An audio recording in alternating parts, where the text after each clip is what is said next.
Welcome to Shukla study point. आप सभी का स्वागत है आपके अपने YouTube channel Shukla study point में। मैं शिवम शुक्ला आप सभी दोस्तों का हार्दिक स्वागत करता हूं। आज के वीडियो के माध्यम से हम लोग चर्चा करेंगे राजनीति विज्ञान यानी पॉलिटिकल साइंस के कुछ ऐसे महत्वपूर्ण प्रश्नों के बारे में जो कि आपकी परीक्षा की दृष्टि से बहुत महत्वपूर्ण होंगे। अगर आप बीए में हैं और राजनीति शास्त्र आपका सब्जेक्ट है, बीए के आप जो है चौथे सेमेस्टर में हैं, बीए के आप जो है द्वितीय सेमेस्टर में पहुंच चुके हैं, प्रथम सेमेस्टर का आप पेपर दे चुके हैं और आप सोच रहे हैं कि आपको पढ़ना क्या है और कैसे पढ़ना है, तो मैं विस्तार से आपको यहाँ पर बताने का प्रयास करूंगा। बहुत ही बारीकी के साथ अध्ययन करने का प्रयास इस वीडियो के माध्यम से रहेगा। तो बहुत ही बारीकी के साथ हर एक चैप्टर के बारे में, हर एक चैप्टर से बनने वाले इंपॉर्टेंट प्रश्नों के बारे में मैं चर्चा ऑलरेडी 2023 की मॉडल पेपर में कर चुका हूं, लेकिन फिर भी मैं और भी मॉडल पेपर आपको देने का प्रयास करूंगा।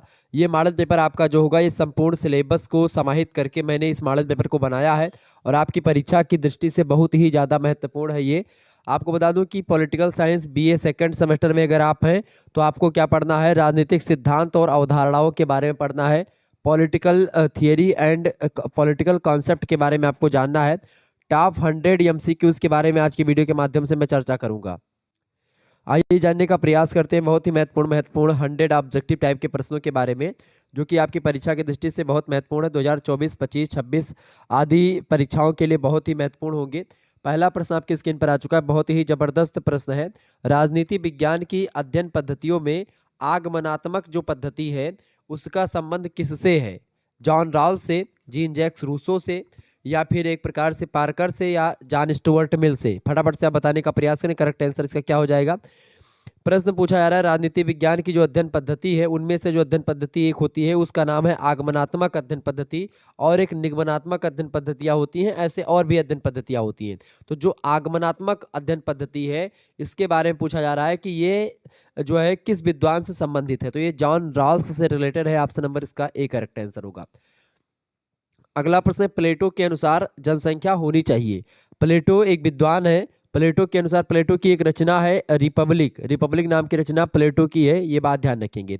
तो अपनी रचना प्लेटो मतलब रिपब्लिक में प्लेटो कहते हैं कि जो है एक आदर्श राज्य की जनसंख्या जो है 5040 होनी चाहिए, यानी कि एक अच्छा राज्य वही माना जाएगा जिसमें 5040 लोग निवास करते हो।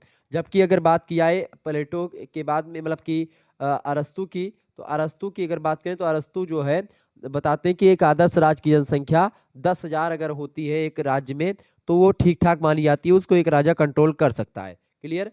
आगे देखें तो 10,000 अरस्तु की है और प्लेटो की 5040। ध्यान रखिएगा, परीक्षा में ये हमेशा से पूछा जाता रहा प्रश्न है, तो ऐसे प्रश्नों को इसमें मैंने शामिल किया है जो कि आपकी परीक्षा में लगातार पूछे गए हैं पिछले 2-3 वर्षों में। ठीक है, अगला प्रश्न, राजनीति विज्ञान शब्द का सर्वप्रथम प्रयोग किसने किया? राजनीति विज्ञान शब्द का सबसे पहले प्रयोग किया था अरिस्टोटल ने, यानी अरस्तु ने इसका सबसे पहले प्रयोग किया था। ये बात आप ध्यान रखेंगे। ओके, तो ये पॉलिटिकल साइंस के जनक भी कहे जाते हैं, राजनीति विज्ञान के जनक कहे जाते हैं अरस्तु। ये बात आप ध्यान रखेंगे। ओके, आगे देखिएगा, अगला प्रश्न है, राजनीति विज्ञान की परिभाषा राज्य के विज्ञान के रूप में भी दी जा सकती है, यह किसने कहा? ये परिभाषा किसने कही? राजनीति विज्ञान की परिभाषा को देते हुए यह किसने कहा? फटाफट से आप बताने का प्रयास करेंगे कि राजनीति विज्ञान की परिभाषा अगर हम चाहें तो हम कैसे दे सकते हैं। राजनीति विज्ञान की परिभाषा हम राज्य के विज्ञान के रूप में दे सकते हैं या राज्य के विज्ञान के रूप में राजनीति विज्ञान की परिभाषा दी जा सकती है। ये कथन किसने कहा? ये कथन कहा था भैया किसने? गेटल ने, गार्नर ने, या फिर गिलक्राइस्ट ने, या फिर लीकॉक ने? करेक्ट आंसर इसका क्या हो जाएगा? फटाफट से आप बताने का प्रयास करेंगे। बहुत ही जबरदस्त प्रश्न आपकी परीक्षा की दृष्टि से आ चुका है। बिल्कुल, बहुत बढ़िया, करेक्ट आंसर आपका होगा गेटल इज राइट आंसर। अगला प्रश्न, किस विचारक ने कहा है कि इतिहास राजनीति की जड़ है और राजनीति इतिहास का फल है? ये बहुत ही इंपॉर्टेंट प्रश्न है, परीक्षा में लगातार आता है और ये सारे प्रश्न जो है प्रीवियस ईयर क्वेश्चन पेपर में पूछे गए हैं विभिन्न विश्वविद्यालयों में, अलग अलग यूनिवर्सिटीज में। ठीक है, तो इतिहास राजनीति की जड़ है और राजनीति इतिहास का फल है, ये सीले का कथन है। किसका है कथन भाई? सीले का। Option number A correct answer होगा इसका। अगला प्रश्न आपसे बन सकता है एग्जाम में, पॉलिटिक्स पुस्तक मतलब पॉलिटिक्स जो शब्द है, पॉलिटिक्स पुस्तक वैसे अरस्तु की पुस्तक है और रिपब्लिक पुस्तक प्लेटो की पुस्तक है। दोनों बातों को ध्यान रखिएगा। पॉलिटिक्स किस यूनानी शब्द से बना है? प्रश्न ये पूछा गया। पॉलिटिक्स जो है ये पॉलिस शब्द से बना हुआ है। किससे बना हुआ है? पॉलिस शब्द से बना हुआ है, ये बात ध्यान रखेंगे। ओके, पॉलिस शब्द से बना हुआ है पॉलिटिकल साइंस मतलब पॉलिटिकल शब्द। अगला प्रश्न है पॉलिटिकल पावर एक पुस्तक का नाम है, इस पुस्तक को किसने लिखा? बहुत ही महत्वपूर्ण पुस्तक है, लगातार परीक्षा में प्रश्न आ रहे हैं 2022, 23, 24 सभी में पूछे जाएंगे। ठीक है, बताएं 24 में पूछे जाएंगे, 2022 और 23 में आए हैं। पॉलिटिकल पावर जो पुस्तक है इसको किसने लिखा है? ये पुस्तक प्रकाशित हुई थी 1934 में। इसको लिखा है शिकागो विश्वविद्यालय के प्रोफेसर थे, अमेरिका का एक यूनिवर्सिटी है शिकागो यूनिवर्सिटी, वहाँ के एक प्रोफेसर है चार्ल्स ई मेरियम, उनके द्वारा इस पुस्तक को लिखा गया है। कब? 1934 में। ये बात ध्यान रखें, 1934 में प्रकाशित हुई है पुस्तक। कौन? पॉलिटिकल पावर नाम की पुस्तक। ठीक है, आगे देखेंगे अगला प्रश्न, the political of developing areas. The political of developing areas ये एक पुस्तक है और इस पुस्तक के लेखक हैं आमंड और कोलमैन। आमंड एंड कोलमैन इस पुस्तक को लिखने वाले हैं, ध्यान रखिएगा। परीक्षा की दृष्टि से बहुत महत्वपूर्ण पुस्तक है, कई बार प्रश्न आया हुआ है। अगला प्रश्न, वैज्ञानिक समाजवाद के जनक हैं कौन है? बहुत ही महत्वपूर्ण पुस्तक है, मतलब बहुत ही महत्वपूर्ण सिद्धांत है ये। वैज्ञानिक समाजवाद का जनक किसको माना जाता है? वैज्ञानिक समाजवाद का जनक कहा जाता है किसको? कार्ल मार्क्स को। ठीक है, ऑप्शन नंबर इसका ए करेक्ट आंसर हो जाएगा। अगला प्रश्न है राजनीति विज्ञान राज्य का विज्ञान है, यह कथन किसका है? फटाफट से आप लोग बताने का प्रयास करेंगे। राजनीति विज्ञान राज्य का विज्ञान है, ये जेम्स का कथन है। जबकि इससे पहले मैंने प्रश्न बताया था कि राजनीति विज्ञान की परिभाषा राज्य के विज्ञान के रूप में की जा सकती है, ये गेटल ने कहा था। ओके, ये बात ध्यान रखिएगा। राजनीति विज्ञान का जनक पूछेगा तो आप बताएंगे अरिस्टोटल, अरस्तु। इनमें से कौन राजनीति विज्ञान की वैज्ञानिकता के विरुद्ध है? तो देखें, वैज्ञानिकता के विरुद्ध जो है वो मेटलैंड है, option number D correct answer हो जाएगा। बाकी सब समर्थन में है, लॉर्ड मतलब कि ब्राइस, सीले और सुम्पीटर। अगला क्वेश्चन आपकी स्क्रीन पर आ चुका, फटाफट से आप देखेंगे। निम्नलिखित में से कौन सा व्यवहारवाद से संबंधित नहीं है? देखिए, मैं तीव्र गति से आगे बढ़ूंगा, बहुत ही ज्यादा गति से मैं आगे बढ़ूंगा, इसीलिए आपको सारी चीजें समझ में आएंगी। अच्छा, राजनीति विज्ञान सर्वोत्तम विज्ञान है, किसका कथन है? अरस्तु ने कहा था। राजनीति विज्ञान की जड़ें मनोविज्ञान में है, प्रश्न भी लगातार पूछा गया है। ये लॉर्ड ब्राइस का कथन है कि राजनीति विज्ञान की जड़ें किसमें है? मनोविज्ञान में। ओके, एक पुस्तक है मॉडर्न स्टेट, उसको लिखा है मैकाइबर ने, ये बात ध्यान रखेंगे। मॉडर्न डेमोक्रेसीज पुस्तक है, इसको लॉर्ड ब्राइस ने लिखा है। द प्रोसेस ऑफ गवर्नमेंट पुस्तक को बेंटले ने लिखा है। तो ये सब पुस्तकें भी फेमस हैं, लेकिन ये सबसे ज्यादा फेमस पुस्तक है जो मैंने आपको बताई। तो ये प्रश्नों को आप थोड़ा सा ध्यान रखेंगे। प्रश्न, निम्नलिखित में से कौन सा व्यवहारवाद से संबंधित नहीं है? बताएं, निम्नलिखित में से कौन व्यवहारवाद से संबंधित नहीं है?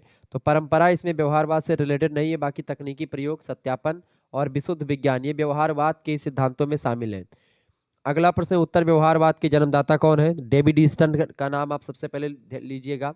उत्तर व्यवहारवाद की बात करें या नव व्यवहारवाद की बात करें तो आप हमेशा किसको लगाएंगे? डेविड ईस्टन का नाम आप लगाएंगे। ओके, अगला प्रश्न, राजनीति विज्ञान के अध्ययन के परंपरागत दृष्टिकोण की मुख्य विशेषता है। राजनीति विज्ञान के अध्ययन के परंपरागत दृष्टिकोण की मुख्य विशेषता इनमें से क्या है?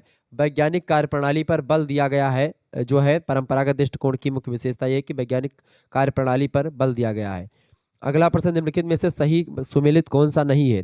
देखिए, प्लेटो की रचना statesman, the laws, the Republican, ये सब पुस्तक प्लेटो की है। इसके अलावा ऑन लिबर्टी पुस्तक के लेखक हैं जे एस मिल, ठीक है, जॉन स्टुअर्ट मिल।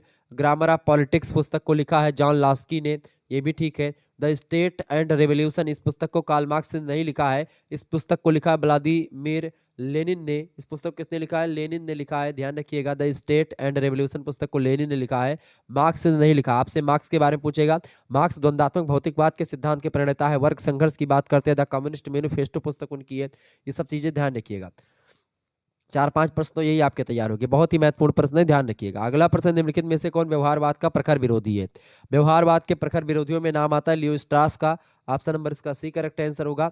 उत्तर व्यवहारवाद को किसने अभिनव क्रांति कहा? उत्तर व्यवहारवाद को डेविड ईस्टन ने अभिनव क्रांति कहा, इसीलिए इसको नव व्यवहारवाद के नाम से भी जानते हैं। ऑप्शन नंबर इसका बी करेक्ट आंसर होगा।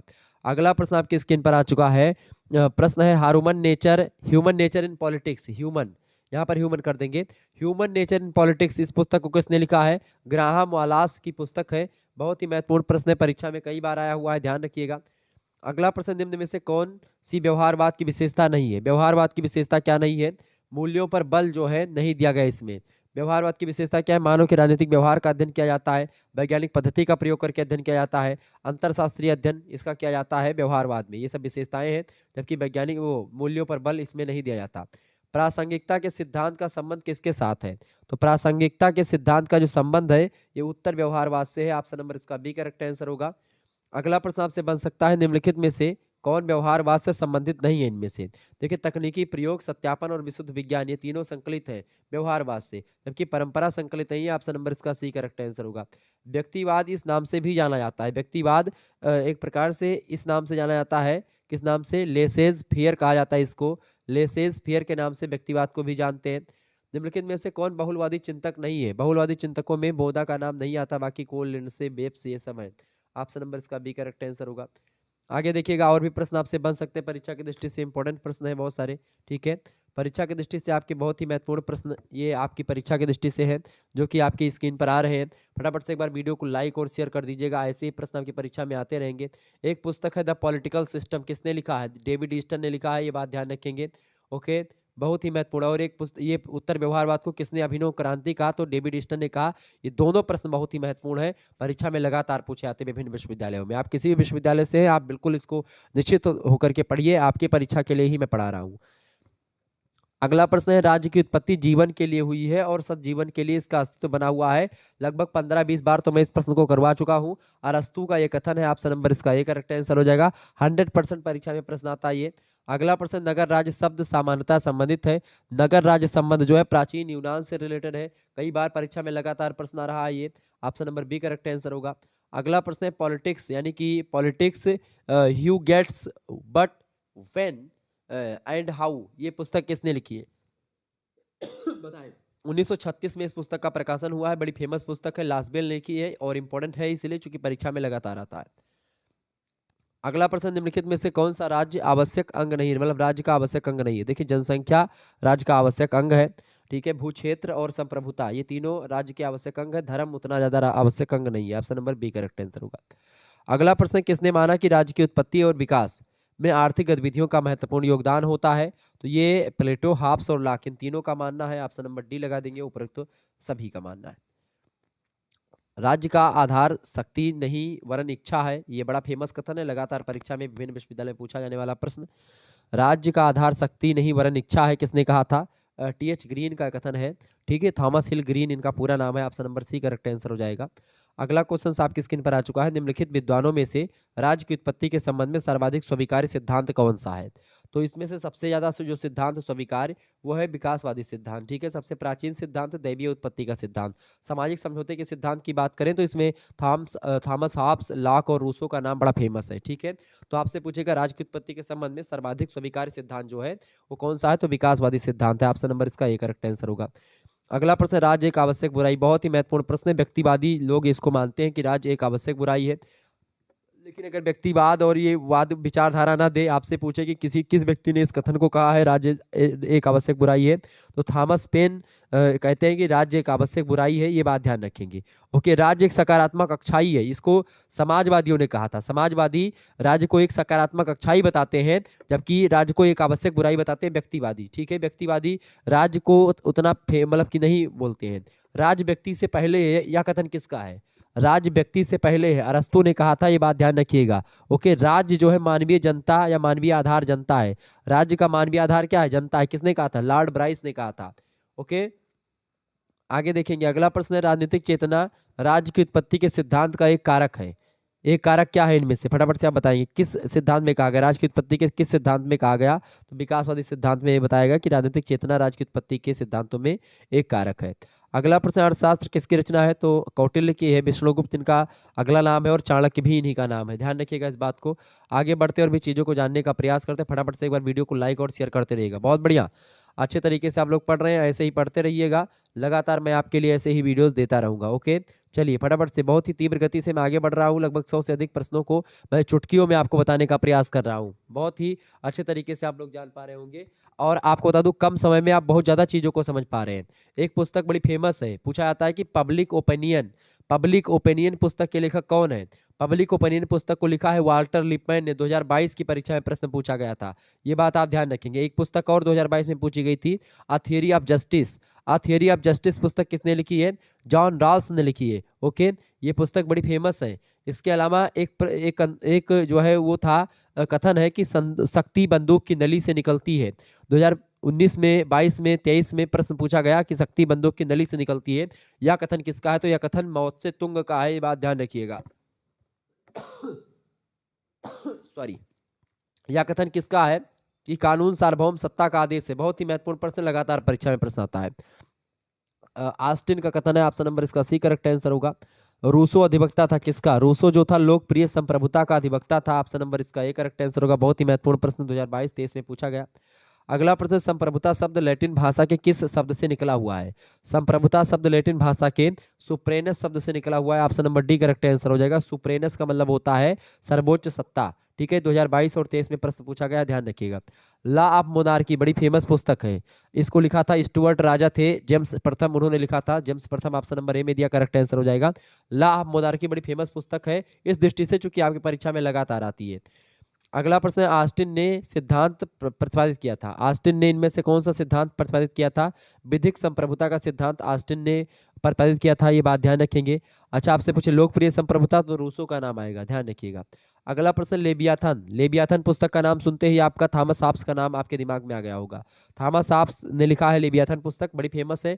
कोई भी विश्वविद्यालय ऐसा बचा नहीं जिसमें प्रश्न पूछा नहीं गया। अगला प्रश्न, टू ट्रीटीज ऑन गवर्नमेंट। इस पुस्तक को किसने लिखा है? इस पुस्तक को लिखा है जॉन लॉक ने। ऑप्शन नंबर डी में दिए हैं। ये भी पुस्तक ऐसे ही है, हमेशा पूछी जाती रही है, तो इन सभी पुस्तकों को रट डालिएगा, नोट डाउन कर लीजिएगा। अगला प्रश्न है आपका, लेक्चर्स ऑन जूरिस प्रूडेंस। ये पुस्तक किसने लिखी है? ऑस्टिन ने लिखी है, बड़ी फेमस पुस्तक है, परीक्षा में ये प्रश्न भी लगातार आता है। अगला प्रश्न आपकी परीक्षा की दृष्टि से इंपॉर्टेंट है, मनुष्य स्वतंत्र पैदा हुआ है होता है परंतु सर्वत्र जंजीरों में जकड़ा हुआ है। यह कथन भी बहुत ही फेमस है परीक्षा की दृष्टि से, ये क्वेश्चन 100% आने वाला है। ये जीन जैक्स रूसो का कथन है। Option number C correct answer हो जाएगा। क्या कहा था कि मनुष्य स्वतंत्र पैदा हुआ है परंतु सर्वत्र जंजीरों में जकड़ा हुआ है, ये रूसो ने कहा था। अगला प्रश्न, निम्नलिखित में से कौन सा बहुलवादी चिंतक है? बहुलवादी चिंतकों में नाम किसका आता है? लिंडसे का नाम आता है। ऑप्शन नंबर इसका बी करेक्ट आंसर होगा। अगला प्रश्न, आदर्श बर्बर शब्द का प्रयोग सर्वप्रथम किसने किया? आदर्श बर्बर शब्द का प्रयोग सबसे पहले किसने किया था? रूसो ने ही किया था। ऑप्शन नंबर इसका सी करेक्ट आंसर होगा। अगला प्रश्न, यह किसका विचार था कि तलवार के बिना समझौता शब्द मात्र है? तलवार के बिना समझौता शब्द मात्र है, ये थॉमस हॉब्स का विचार था। ऑप्शन नंबर इसका ए करेक्ट आंसर हो जाएगा। आगे देखेंगे, ये सब ऐसे प्रश्नों को आप लोग रट डालिएगा अभी से, क्योंकि परीक्षा में जब आप जाएंगे आपको यही प्रश्न देखने को मिलेंगे। 100% मैं प्रबल दावेदारी के साथ बता रहा हूं। अगर इनमें से आपको प्रश्न नहीं मिलेंगे, आकर के वीडियो को डिसलाइक मार देना और कमेंट कर देना कि सर जी आपके वीडियो से प्रश्न नहीं है, मैं उस वीडियो की क्या बात करते हो। उसी दिन से एक प्रकार से आपको बता दूं कि मैं फिर अब क्या बताऊं आपको, मैं इतना ज़्यादा आपके लिए इन प्रश्नों को छांटता हूं, अलग अलग किताबों से, अलग अलग पुस्तकों से, अलग अलग पेपर्स यूनिवर्सिटी के देखता हूं, उसके बाद में आपके लिए मैं व्यवस्थित करता हूं, ताकि आप अगर ऑब्जेक्टिव परीक्षा देने जा रहे हैं तो आपको कोई दिक्कत ना हो और शुक्ला स्टडी पॉइंट से जो बताए गए महाराजा पर उससे आपकी परीक्षा में प्रश्न आए। अगला प्रश्न आपकी स्क्रीन पर आ चुका, पॉलिटिकल इकोनॉमी किताब का लेखक कौन है? पॉलिटिकल इकोनॉमी बहुत ही फेमस पुस्तक है, ये किसकी है? जॉन स्टुअर्ट मिल की है। बी ऑप्शन करेक्ट आंसर होगा। लास्की ने किस प्रकार की स्वतंत्रता का समर्थन किया है? लास्की ने सकारात्मक स्वतंत्रता का समर्थन किया है, पॉजिटिव लिबर्टी की बात करते हैं Laski. Option number A correct answer होगा। अच्छा, नकारात्मक स्वतंत्रता के प्रबल समर्थकों में किसका किसका नाम है? तो इसमें नकारात्मक स्वतंत्रता में जे.एस. मिल का तो नाम ही है, इसके अलावा स्पेंसर का, बेंथम का, स्मिथ का, मिल्टन का, इन सभी का नाम आता है निगेटिव लिबर्टी में। Option number B correct answer होगा। प्राकृतिक स्वतंत्रता का प्रतिपादक कौन है?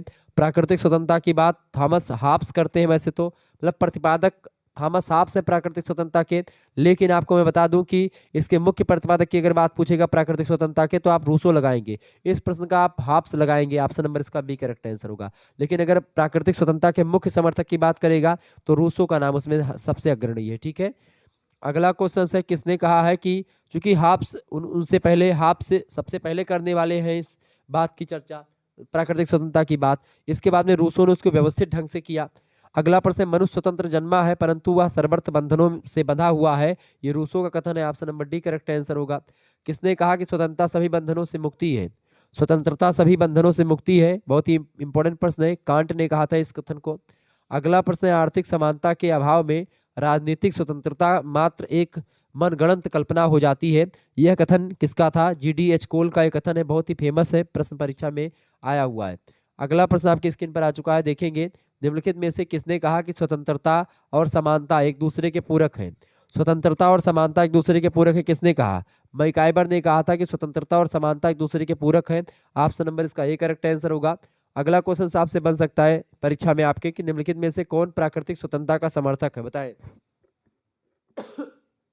प्राकृतिक स्वतंत्रता की बात कौन करते हैं इनमें से? रूसो करते हैं, मैंने बताया था हॉब्स के बाद में रूसो ही करते हैं। बी ऑप्शन करेक्ट आंसर होगा। स्वतंत्रता, समानता और भ्रातृत्व का नारा एक क्रांति में दिया गया, उस क्रांति का क्या नाम था? फ्रांसीसी क्रांति हुई थी 1789 में, उसमें हुआ था। आपसे ये प्रश्न पूछा जा सकता है कि 1688 में कौन सी क्रांति हुई थी, या गौरवपूर्ण क्रांति कब हुई, रक्तहीन क्रांति कब हुई? तो 1688 में हुई। आपसे पूछेगा बोल्शेविक यानी रूसी क्रांति कब हुई? 1917 में हुई। ये बात ध्यान रखिएगा। आगे बढ़ते हैं और भी प्रश्नों को जानने का प्रयास करते हैं। बहुत ही जबरदस्त प्रश्न आपकी परीक्षा की दृष्टि से आ रहे हैं। चलिए एक बार वीडियो को लाइक और शेयर करते रहिएगा, ऐसे ही प्रश्न आपकी परीक्षा की दृष्टि से आते हैं। स्वतंत्रता और समानता असंगत है, किसने कहा था? डी टॉकविले ने कहा था इसको। ओके, ध्यान रखिएगा इस बात को। समाजवाद शब्द का सबसे पहले प्रयोग किसने किया? समाजवाद शब्द का सबसे पहले प्रयोग किसने किया था? रॉबर्ट ओवन ने किया था। Option number B correct answer होगा इसका। अगला प्रश्न, समाजवाद एक ऐसे टोप के समान है जिसकी आकृति जो है नष्ट हो गई है क्योंकि हर कोई इसे धारण करना चाहता है। ये कथन बहुत ही फेमस है और लगातार 5-6 वर्षों से प्रश्न आ रहा है। ये जोड़ का कथन है, सीएम जोड़, उनका CEM जोड़ इनका पूरा नाम है। बी ऑप्शन करेक्ट आंसर होगा। मार्क्स के समाजवाद को क्या कहते हैं? मार्क्स के समाजवाद को वैज्ञानिक समाजवाद के नाम से जानते हैं। सी ऑप्शन करेक्ट आंसर होगा।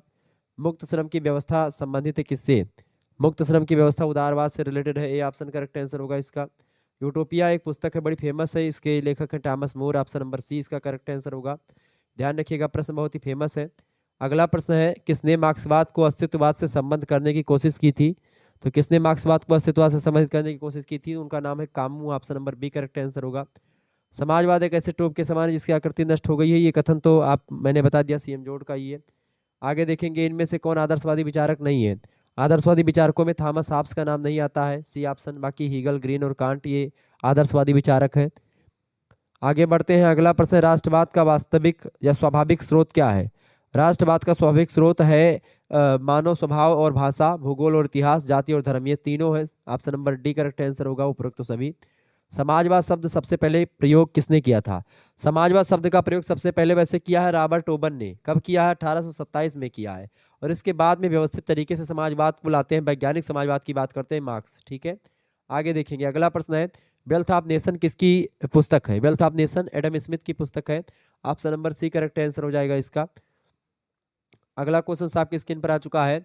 प्रश्न है, शक्ति का स्वभाव है भ्रष्ट करना और मतलब कि नष्ट करना, और अधिकाधिक शक्ति अधिकाधिक जो है भ्रष्ट, भ्रष्ट है कि नष्ट है?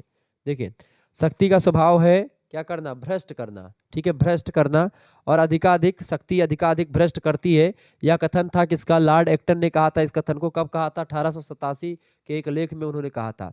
अगला प्रश्न, राजनीति को शक्ति का विज्ञान किसने कहा? राजनीति को शक्ति का विज्ञान कैटलिन ने कहा था। Option number A correct answer हो जाएगा। कई बार परीक्षा में प्रश्न आया है, रट लीजिएगा इस प्रश्न को। यह कथन किसका है? शक्ति का तात्पर्य मनचाहा प्रभाव पैदा करना है। बहुत ही महत्वपूर्ण प्रश्न है। शक्ति का मतलब होता है मनचाहा प्रभाव जमाना, प्रभाव पैदा करना। बर्ट्रैंड रसल का यह कथन है। Option number A correct answer हो जाएगा। बहुत ही महत्वपूर्ण प्रश्न। अगला प्रश्न, निम्नलिखित में से कौन शक्ति या कौन सा शक्ति का स्रोत नहीं है? देखिए, शक्ति के स्रोत में सबसे पहली बात, आप ज्ञानी होंगे, ठीक है, तो आप शक्ति या पावरफुल रहेंगे। इसके अलावा ज्ञानी है, ज्ञानी के साथ ही साथ आपके पास सत्ता होगी तो आपके पास शक्ति होगी। ठीक है, आपके पास अगर एक संगठन है तो भी होगा, प्रशिक्षण है तो भी। तो एक देखेंगे, सत्ता, संगठन और प्रशिक्षण, आज के युग में यही तीनों फेमस है ज़्यादा। ठीक है, ज्ञान से उतना ज़्यादा आप प्रभाव या शक्ति आपके पास नहीं होती है। ठीक है, या ज्ञान होता है, शक्ति ज्ञान की बात होती है, लेकिन वो पावर जो ज्ञान या प्रशिक्षण के बल पर आप पा पाएंगे, वो आप ज्ञान के बल पर नहीं पा पाते। ऑप्शन नंबर इसका ये लगाएंगे। इन चारों में से सबसे हल्का ए मतलब पड़ेगा। अगला प्रश्न है, प्रभाव का स्रोत क्या है? प्रभाव का स्रोत संपत्ति, शिक्षा और आकर्षण तीनों है। Option number D correct answer होगा। सत्ता का प्रमुख कार्य क्या है? सत्ता का प्रमुख कार्य होता है, सत्ता का प्रमुख कार्य क्या होता है? समन्वय करना, नियंत्रण करना, अनुशासन बनाए रखना। ऑप्शन नंबर डी उपरोक्त तो सभी। अगला प्रश्न, निम्नलिखित में से कौन सा एक सत्ता, निम्नलिखित में से कौन सा एक सत्ता के वर्गीकरण में उल्लिखित नहीं है? फटाफट से आप बताने का प्रयास करेंगे। सत्ता के वर्गीकरण में उल्लिखित कौन सा नहीं है? फटाफट से आप बताइएगा, सत्ता के वर्गीकरण में उल्लिखित कौन सा नहीं है? देखिए, पारंपरिक सत्ता, करिश्माई सत्ता और वैधानिक सत्ता, ये तीन सत्ता की बात मैक्स वेबर करते हैं, यथार्थवादी सत्ता की बात नहीं करते। Option number C correct answer होगा इसका। अगला प्रश्न, लुसियन पाई के अनुसार निम्नलिखित में से कौन सा राजनीतिक आधुनिकीकरण का लक्षण है? लुसियन पाई के अनुसार राजनीतिक कार्यों का विविधीकरण और विशेषीकरण, ये शामिल है। समानता और परिवर्तन की क्षमता, है तीनों लुसियन पाई के अनुसार जो है राजनीतिक आधुनिकीकरण के लक्षण है। ऑप्शन नंबर डी लगा देंगे उपरोक्त तो सभी। अगला प्रश्न, राजनीतिक संस्कृति एक अवधारणा है। राजनीतिक संस्कृति जो है एक समाज शास्त्रीय अवधारणा है। Option number B correct answer होगा इसका। मैक्स वेबर के अनुसार सत्ता के कितने स्रोत हैं? मैक्स वेबर के अनुसार सत्ता के 3 स्रोत हैं। कौन कौन से? पारंपरिक सत्ता, करिश्माई सत्ता और वैधानिक सत्ता। ध्यान रखिएगा। अगला प्रश्न, शक्ति बल प्रयोग की योग्यता है ना कि उसका वास्तविक प्रयोग, किसका कथन है? फटाफट से आप बताएंगे। शक्ति बल प्रयोग की योग्यता है ना कि उसका वास्तविक प्रयोग, ये कथन किसका है? रॉबर्ट बीरस्टीड का है। Option number C correct answer हो जाएगा इसका। अगला प्रश्न आपकी स्क्रीन पर आ चुका है। वैज्ञानिक समाजवाद का जनक किसे माना जाता है? वैज्ञानिक समाजवाद का जनक, अच्छा, एक पुस्तक है political in India, politics in India, Rajni Kothari की पुस्तक है, बड़ी फेमस पुस्तक है, ध्यान रखिएगा इस बात को। अगला प्रश्न आपकी स्क्रीन पर आ चुका है। वैज्ञानिक समाजवाद का जनक किसे माना जाता है? कार्ल मार्क्स को। बहुत ही फेमस प्रश्न है, इसलिए मैंने आपको कई बार इसको बताया। निम्न में से मार्क्सवादी समाजवाद किसका आग्रह करता है? मार्क्सवादी समाजवाद जो है आर्थिक समानता की बात करता है। ऑप्शन नंबर इसका बी करेक्ट आंसर होगा। कौन राज्य को एक वर्ग संस्था मानता है? कौन राज्य को एक वर्ग संस्था मानता है? तो लाक, बेंथम, हीगल, ये सब एक वर्ग संस्था मानते हैं राज्य को। ऑप्शन नंबर डी लगा देंगे इनमें से सभी। प्राइवेट संपत्ति के संबंध में मार्क्सवाद का क्या विचार था? प्राइवेट संपत्ति के संबंध में मार्क्सवाद का विचार था यह शोषण का एक यंत्र है राज्य। ठीक है, option number A correct answer हो, बी करेक्ट आंसर होगा। अगला प्रश्न, द्वंदात्मक भौतिकवाद के विचार को मार्क्स ने लागू किया था किस क्षेत्र में? तो द्वंदात्मक भौतिकवाद के विचार को मार्क्स ने लागू किया था पदार्थ के क्षेत्र में। ऑप्शन नंबर इसका बी करेक्ट आंसर हो जाएगा। बहुत ही बढ़िया प्रश्न है। अगला प्रश्न आपसे बन सकता है, मार्क्स ने द्वंदात्मक भौतिकवाद का विचार किससे ग्रहण किया था? द्वंदात्मक भौतिकवाद का विचार जो है किसका है? तो ये इन्हीं का है, कार्ल मार्क्स का। और ग्रहण इन्होंने किससे किया था? हीगल से ग्रहण किया था। ऑप्शन नंबर इसका ए करेक्ट आंसर हो जाएगा। बहुत ही महत्वपूर्ण प्रश्न है। अगला प्रश्न है, कार्ल मार्क्स ने इतिहास की व्याख्या विशुद्ध रूप में की। कार्ल मार्क्स ने इतिहास की व्याख्या विशुद्ध रूप से की भौतिकवाद के रूप में। ऑप्शन नंबर इसका डी करेक्ट आंसर होगा। अगला प्रश्न, यह कथन किसका है कि पूंजीवाद में सुधार की संभावना नहीं के बराबर होती है, अतः इसे समाप्त कर देना चाहिए क्योंकि यह करता है? बताएं फटाफट से, यह करता है, ये कथन है कार्ल मार्क्स का। ऑप्शन नंबर इसका सी करेक्ट आंसर हो जाएगा। पूंजीवाद में सुधार की संभावना नहीं के बराबर है, अतः इसको समाप्त कर देना चाहिए। और समाजवाद की बात करने वाले विद्वान है कार्ल मार्क्स, ध्यान रखिएगा इस बात को। और ये पूंजीवाद को एकदम से खत्म करके ही मानते हैं, मतलब खत्म करके क्या, पूंजीवाद को अकेले हिला देने वाले हैं कार्ल मार्क्स। अगला प्रश्न है, मार्क्सवाद समाजवाद किसके विपरीत है? मार्क्सवादी समाजवाद जो है ये व्यक्तिवाद के ठीक विपरीत है। ऑप्शन नंबर इसका सी करेक्ट आंसर होगा। अगला प्रश्न, मार्क्सवाद के संबंध में क्या सत्य है? मार्क्सवाद के संबंध में सत्य है कि ये साम्यवादी था मार्क्स, और जनवादी प्रजातंत्रवादी था। इसके अलावा व्यक्तिवाद का घोर विरोधी था ये मार्क्सवाद, मतलब कि कार्ल मार्क्स स्वयं। Option number D correct answer हो जाएगा इसका। उपरोक्त तो सभी सत्य है इसके कथन में, मतलब इसके जो है लिए अगर इन सभी कथनों की बात की तो सारे कथन सत्य हैं। इस तरीके से आप लोगों ने बहुत सारे प्रश्नों को समझ लिया। लगभग 100 से अधिक ऑब्जेक्टिव प्रश्नों को मैंने तीव्र गति से बताया। लगभग आपको बता दूं कि ये प्रश्न जो है आपकी परीक्षा की दृष्टि से 100% आपकी परीक्षा में आने वाले हैं। यहाँ से लगभग 100% या 90% प्रश्न जो होंगे आपकी परीक्षा में हूबहू आने वाले हैं। ये मॉडल पेपर आपके लिए आप सानिया की अमृत है, रामबाण है। एक ही वीडियो आप अगर इसको देख लेंगे, हालांकि और 4-5 मॉडल पेपर मैं दूंगा, लेकिन अगर ये वीडियो आपने नहीं देखा तो आपने जानिए कि आपने कुछ नहीं देखा, ये बात आप ध्यान रखिएगा। तो चलिए फिर मिलते हैं हम नेक्स्ट वीडियो में, तब तक के लिए जय हिंद जय भारत। आप सभी का बहुत बहुत धन्यवाद। हमारे से जुड़ने के लिए इसी प्रकार से अपना प्यार बनाए रखेंगे। ओके, गुड नाइट, बहुत बहुत धन्यवाद।